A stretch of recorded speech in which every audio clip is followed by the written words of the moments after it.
corrija. Te agradecemos, Senhor Jesus, por todos esses dias que eles têm estado conosco, que Ele nos tem ajudado, auxiliado. Pai, em nome de Jesus, nós colocamos a vida deles, Senhor, cada dia no Teu altar, na Tua presença, para que a Tua glória se manifeste na vida deles. Amém. Pai, em nome de Jesus, que Ele possa receber no Teu coração para a Tua igreja nesta hora, Pai. Em nome de Jesus, nós ministramos e profetizamos a unção, o poder, a glória, a bênção do Senhor que o envolva, em nome de Jesus. Amém. Amém. Amém.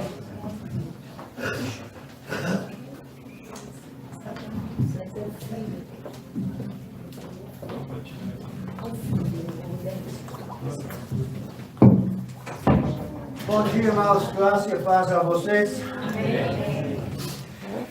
Tudo está na bênção? Amém. Amém. Glória a Deus. Amém. É bom, né? Vamos estar aqui nesta manhã, no dia do Senhor, para ser juntos, um com o outro. Amém. Irmãos, hoje quero continuar nossa análise da carta de Paulo aos Gálatas. Por favor, abra sua Bíblia em Gálatas capítulo 1. Gálatas capítulo 1. Gálatas capítulo 1, nós vamos ler versículos 10 a 24.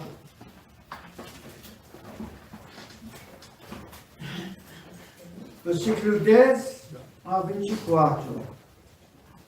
Porque persuado eu agora a homens ou a Deus? Ou procuro agradar a homens? Porque se estivesse ainda agradando aos homens, não seria servo de Cristo. Mas faço-vos saber, irmãos, que o Evangelho que por mim foi anunciado não é segundo os homens, porque não o recebi, nem aprendi de homem algum, mas pela revelação de Jesus Cristo. Porque já ouvistes qual foi antigamente a minha conduta no judaísmo, como sobremaneira perseguia a igreja de Deus e a assolava. E a minha nação excedia em judaísmo a muitos da minha idade, sendo extremamente zeloso das tradições de meus pais. Mas quando aprove a Deus, que desde o ventre de minha mãe me separou e me chamou pela sua graça, revela seu Filho em mim, para que o pregasse entre os gentios imediatamente. Não consultei a carne nem o sangue, nem tornei a Jerusalém, até com os que já antes de mim eram apóstolos, mas parti para a Arábia e voltei outra vez a Damasco. Depois, passados 3 anos, fui a Jerusalém para ver a Pedro e fiquei com ele 15 dias. E não vi nenhum outro dos apóstolos, senão a Tiago, irmão do Senhor. Ora, acerca do que vos escrevo, eis que diante de Deus testifico que não minto. Depois fui para as partes da Síria e da Cilícia, e não era conhecido de vista das igrejas da Judeia que estavam em Cristo, mas somente tinham ouvido dizer: aquele que já nos perseguiu anuncia agora a fé que antes destruía, e glorificavam a Deus a respeito de mim. Amém. Aleluia. Irmãos, antes de iniciar a defesa do seu Evangelho, em versículos 11 até capítulo 2, versículo 21, Paulo aproveita a oportunidade para refutar a acusação de que ele seria bajulador. Ele havia sido acusado de ser bajulador por seus inimigos, que o acusavam de fazer uma salvação fácil aos gentios.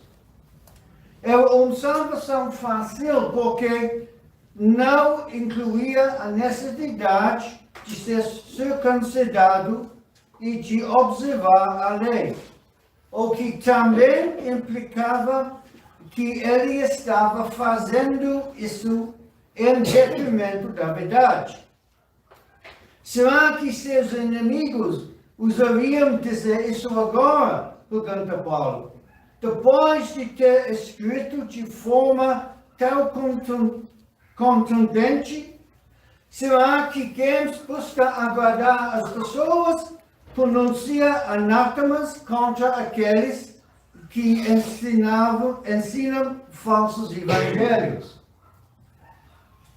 É importante, irmãos, ressaltar aqui que as palavras de Paulo não podem ser usadas para justificar a atitude beligerante e crítica de que se vê com tanta frequência entre os defensores religiosos de hoje.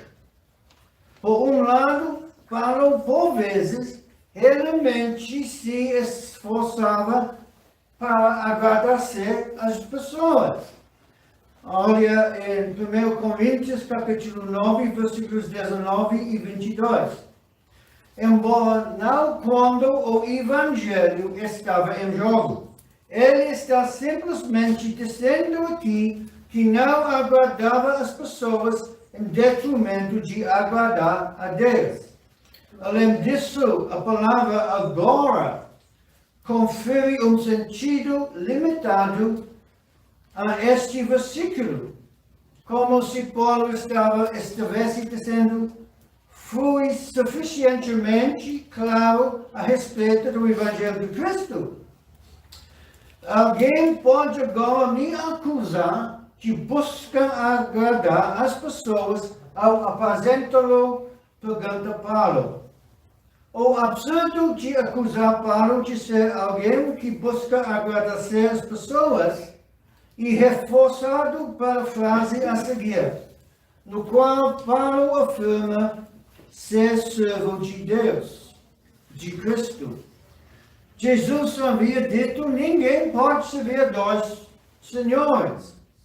Portanto, quando confrontado com a necessidade de fazer uma escolha, Paulo sempre optaria por ficar ao lado de Cristo e não ao lado das pessoas. A escolha da palavra servo, que significa literalmente escravo em grego, é muito interessante, pois esta carta trata da liberdade. É uma indicação precoce do ensinamento paradoxal de que a verdadeira liberdade se encontra na servidão, a servidão a Cristo. Paulo afirma que você não pode pertencer a Cristo e ser movido pelas opiniões das pessoas ao mesmo tempo.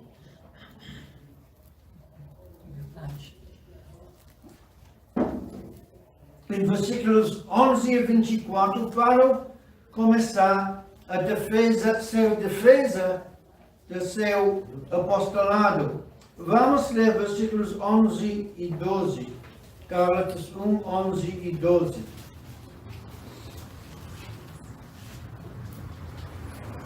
Mas faço-vos saber, irmãos, que o evangelho que por mim foi anunciado não é segundo os homens, porque não o recebi nem aprendi de homens algum, mas pela revelação de Jesus Cristo.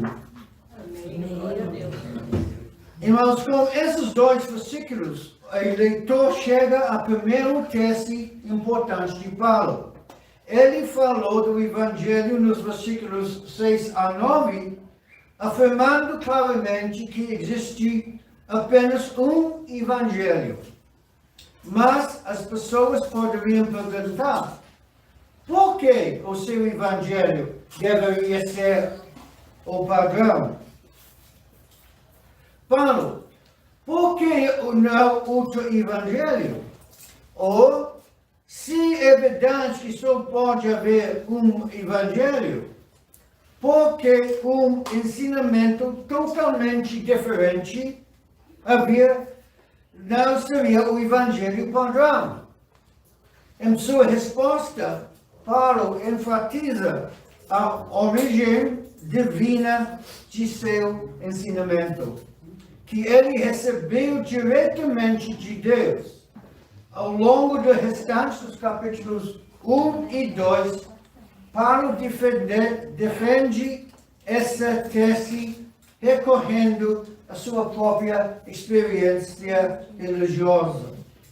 Em versículo 11, o verbo grego que introduz este versículo significa esclarecer, confirmar, e sugere que se seguirá uma declaração bastante formal, como de fato ocorre. Assim como no versículo 1, Paulo afirma que seu chamado apostolado teve origem divina. Também nesta seção, Paulo afirma que o evangelho que ele prega veio diretamente de Deus por revelação. Paulo prossegue negando 3 possíveis fontes para seu ensinamento. Primeiro, não era algo que o homem inventou.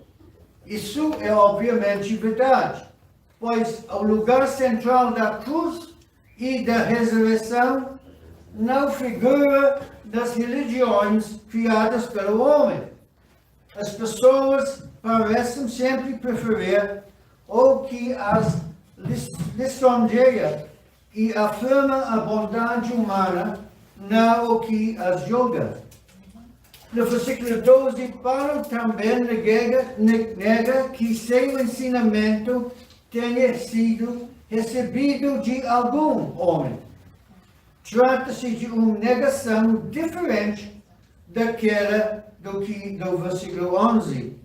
As palavras de e receber referiram-se à transmissão de um ensinamento religioso, estabelecido de uma pessoa para outra. Paulo usa o verbo nesse sentido em 1 Coríntios capítulo 15, versículos 1 e 3, para indicar que os fatos básicos da vida de Cristo, sua morte, sepultamento e ressurreição, foram recebidos por ele e transmitidos intactos aos seus ouvintes. Por mais importante que esse tipo de transmissão possa ser, no entanto, essa simplesmente não foi a maneira como Paulo recebeu sua mensagem.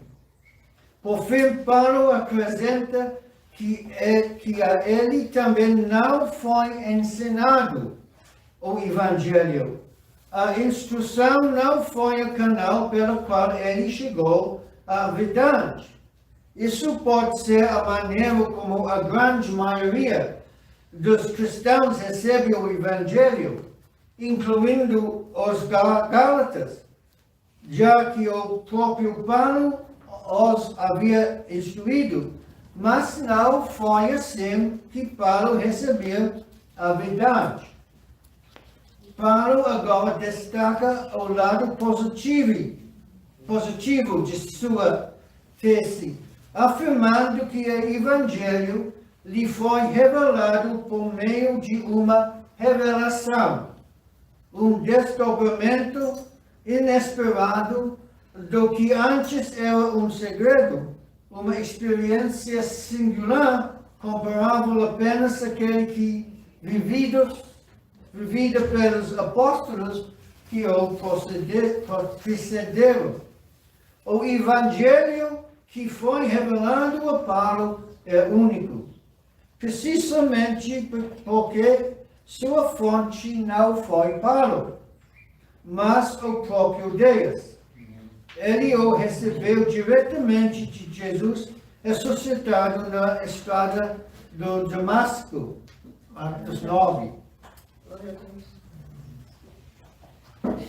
Irmãos, Paulo não inventou, Paulo não aperfeiçoou, Paulo não tomou emprestado, Paulo não herdou o Evangelho. Por que isso é importante? Porque se o Evangelho vier dos homens, ele muda como cultura. Se o Evangelho vier de Deus, ele permanece para sempre. Não somos nós que mudamos o Evangelho. É o Evangelho que nos molda. Irmãos, em versículos 13 a 24, Paulo começa falando sobre sua história pessoal. Os primeiros anos de Paulo e sua conversão é em versículos 13 a 17. E nestes versículos, Paulo escreve que seu evangelho não teve origem em um ser humano, mas como ele poderia provar isso às igrejas da Galácia. A resposta está em recorrer à sua história pessoal.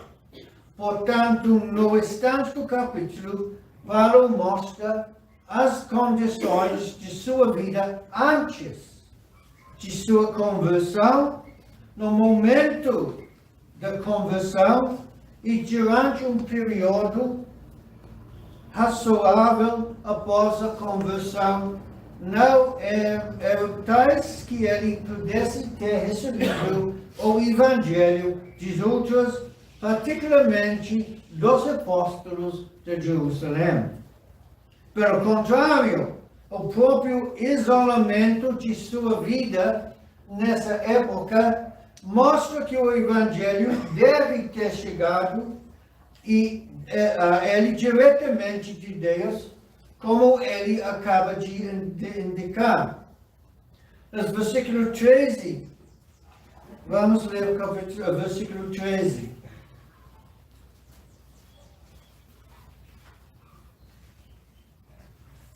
Porque já ouvistes qual foi antigamente a minha conduta no judaísmo, como sobremaneira perseguia a igreja de Deus e a assolava. A primeira parte deste argumento cumulativo diz respeito à vida anterior de Paulo no judaísmo, antes de sua conversão ao cristianismo. Nessa época, ele estava tão distante de sofrer influências cristãs que, na verdade, se opunha à igreja e a perseguia. O judaísmo que Paulo praticava era um modo de vida abrangente que ocupava toda a sua existência antes de sua conversão. Essa breve menção à sua vida anterior é complementada por descrições mais detalhadas encontradas em outras passagens da Bíblia, nas cartas de Paulo. A expressão "vocês já ouviram" sugere que esses fatos eram do conhecimento dos Gálatas, muito antes de qualquer dúvida ter sido levantada sobre o ensino de Paulo. Dois aspectos de sua vida anterior são especificamente destacados nesta sua reflexão. Ele perseguia a igreja, versículo 13, e segue as tradições do judaísmo de forma muito mais rigorosa do que a maioria de seus compatriotas da época, versículo 14. Em ambos os aspectos, Paulo era fanático, demonstrando seu fanatismo contra a igreja pela violência de sua perseguição e por sua força, seu esforço concentrado para destruí-la. No versículo 14, Paulo fala o zelo que mais tarde impulsionou Paulo em seus esforços missionários já existia antes de sua conversão, pois fazia parte da sua personalidade. Antes de sua experiência em Damasco, esse zelo era dedicado ao progredir como fariseu no judaísmo. Ele fez isso mais do que seus contemporâneos. Sem dúvida, passou muito tempo memorizando a Torá e as tradições rabínicas. Com tal formação, ninguém poderia alegar que Paulo não conhecia o judaísmo ou o Antigo Testamento. Nem alguém poderia alegar que durante esse período ele tivesse recebido sutilmente de outros a instrução no cristianismo. Em versículos 15 e 16, ninguém com tal personalidade e com uma perseguição tão fervorosa à igreja está prestes a ser convertido por outra pessoa ou por testemunho humano. Somente o próprio Deus poderia realizar tal conversão. Foi exatamente isso que aconteceu com Paulo. Assim, Paulo começa a falar de sua conversão, enfatizando que Deus a realizou inteiramente a parte de qualquer agente humano. Irmãos, a referência era a experiência de Paulo no caminho para Damasco, ver Atos capítulo 9, 1-19, 22, 1-16, 26, 9 a 18. O contraste entre os temas dos versículos 13 e 14 e 15 e 16 deste capítulo é interessante. Na primeira sessão, o próprio Paulo é o sujeito, olhada eu. Na segunda sessão, Deus é o sujeito e sua graça é enfatizada. O testemunho de Paulo prova que ninguém está perdido demais para Deus, irmãos. O Evangelho pode alcançar até mesmo o coração mais endurecido. Nosso passado não nos desqualifica. A graça reescreve nossa história. Há três coisas aqui que Paulo afirma que Deus fez por ele. Primeiro, Deus o separou desde o nascimento. As palavras de Paulo ecoam a descrição que Jeremias faz do seu próprio chamado, em Jeremias capítulo 1, 5. Paulo enfatiza a graça de Deus ao escolhê-lo para a salvação e para o apostolado. 2. Deus chamou Paulo pela sua graça. Irmãos, esta é uma referência à sua conversão, o momento em que Paulo tomou consciência da obra de Deus nele. Irmãos, Paulo foi chamado pela graça, não por mérito próprio, não por causa do seu potencial, não pode ser um bom não por ser bom candidato.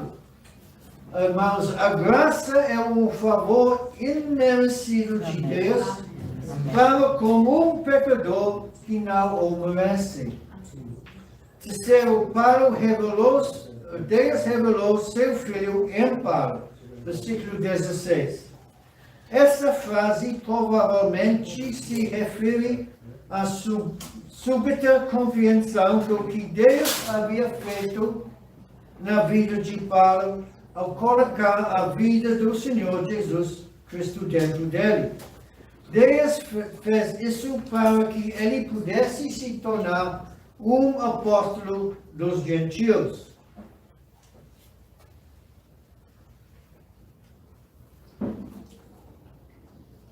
A revelação de Deus sobre Jesus ao Paulo foi essencialmente uma revelação interior sobre quem era Jesus e o que significavam sua vida, morte e ressurreição.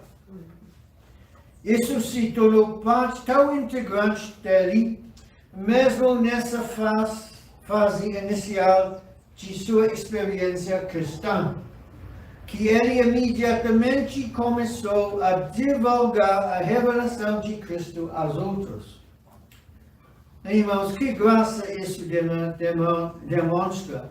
Paulo, o principal opositor do cristianismo na era apostólica, tornou-se agora pregador daquilo que antes tentava destruir. Essa mudança foi obra de ser humano? Não. Portanto, mesmo em sua conversão, assim como no período anterior a ela, Paulo não poderia ter recebido o evangelho que pregava de outras pessoas. No versículo 16, por fim, Paulo não recebeu sua mensagem de ninguém após sua conversão. Ele insiste que não consultou ninguém, especialmente os apóstolos de Jerusalém, mas foi para a Arábia. Isso ocorreu entre Atos capítulo 9, versículo 22 e 23. Versículo 23 de Atos capítulo 9.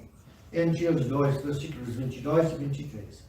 Esse tempo foi provavelmente dedicado à reflexão e ao estudo. Somente 3 anos depois, versículo 18, é que Paulo subia a Jerusalém e se encontrou com Pedro. Em versículos 18 a 24, Paulo fala sobre os primeiros anos como cristão. No versículo 18, os 3 anos mencionados aqui são difíceis de definir. Podem ter sido 3 anos completos, ou apenas 1 ano completo, mais partes dos outros dois. Por quê? Porque os judeus reconhecem contra tempo diferente de nós. Por exemplo, Jesus foi crucificado na sexta-feira, sepultado no sábado e ressuscitou, mas nós falamos 3 dias na sepultura. Né? Mas é verdade, não é? Isso é a mesma coisa. Paulo pode ser, pegando as últimas 6 meses de um ano completo, e os primeiros 6 meses do outro ano. Né? Ou pode ser 3 anos completos.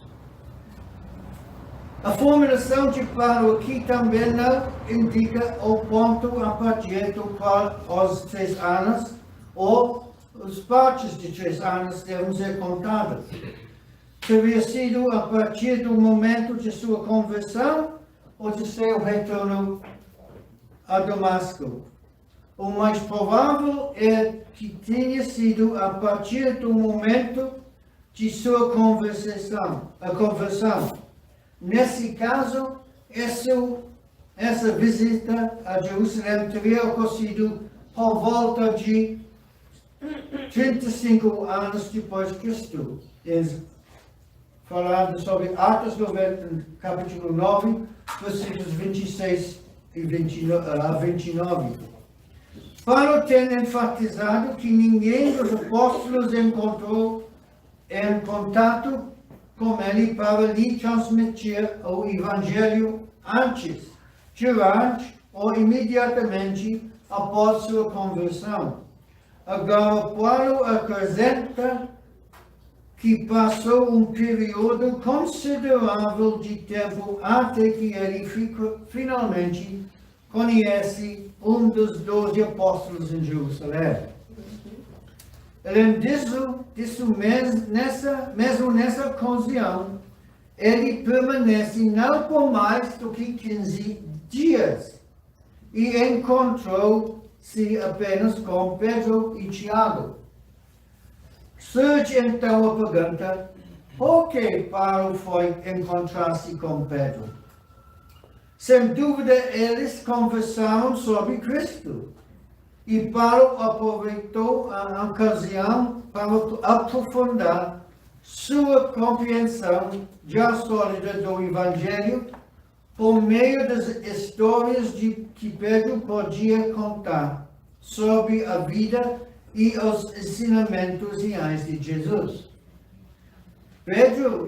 Paulo, sem dúvida, valorizava conhecer essas coisas. Mas a formulação do texto em Gálatas, em grego, sugere que o principal objetivo de Paulo nessa viagem era conhecer melhor Pedro. A palavra usada aqui em grego sugere o relato de uma história. Paulo teria contado a sua história e Pedro a dele.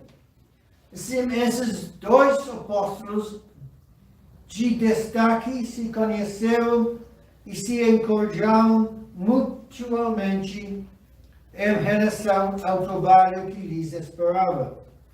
Para compreender o argumento de Paulo, é importante observar que se tratava de uma visita privada e não de uma iniciativa destinada a garantir o apoio de quaisquer autoridades humanas.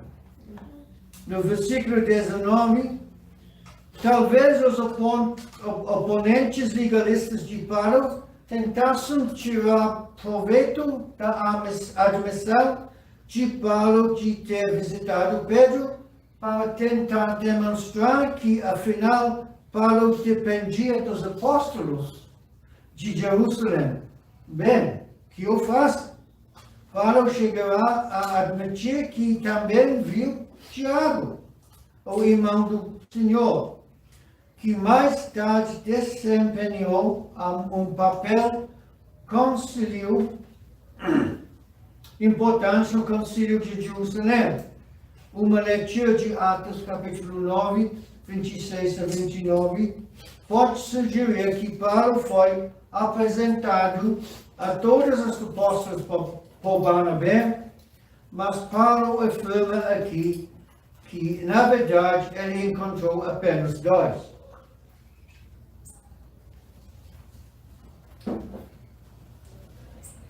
No versículo 20, Paulo jura que este relato de sua relação com os 12 apóstolos é verdadeiro. Ele faz esse juramento solene provavelmente para responder a uma acusação específica de deturpação feita contra ele. Irmãos, é importante ter em mente, ao longo destes 2 primeiros capítulos do Gálatas, que Paulo está respondendo às acusações específicas. Cada evento histórico mencionado por Paulo se relaciona com argumento específico levantado por seus oponentes. É importante compreender que Paulo não está tentando apresentar uma cronologia completa de sua vida. Uma cronologia estrita certamente não é a principal preocupação neste versículo 21. Se fosse a ordem correta das regiões visitadas por Paulo seria a Cilícia e em seguida a Síria. Ver Atos 9, 30 e 11, 25 e 26. Na verdade, ele está apenas indicando que no período seguinte de sua vida, trabalhou não em Jerusalém e na Judeia, onde se poderia argumentar que ele estava sob a autoridade dos outros apóstolos, mas longe, nas regiões da Síria e da Cilícia, onde agia por conta própria. Tarso, cidade natal de Paulo, ficava na Cilícia. Barnabé foi até lá buscar Paulo quando precisou de sua ajuda para o trabalho em Antioquia. Atos capítulo 11, versículo 25, capital de Síria.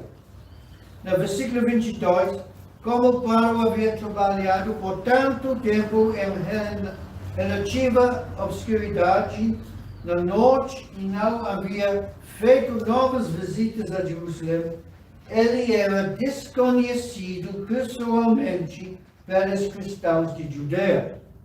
Somente depois de muitos anos que Paulo iniciou suas famosas viagens missionárias, em resposta ao chamado do Espírito Santo por intermédio dos cristãos da Antioquia.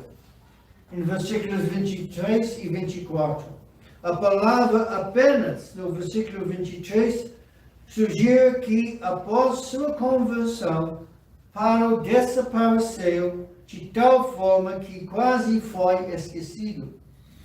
A única notícia que se ouvia era que aquele que há muito tempo havia perseguido a igreja agora pregava o Evangelho e elas glorificavam a Deus. Mais uma vez, Paulo enfatiza seu isolamento em relação a tudo o que acontecia em Jerusalém.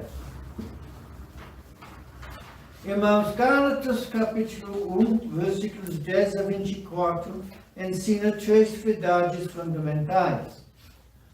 Primeiro, o Evangelho transforma nossa motivação. Vivemos para agradar a Deus, não aos homens.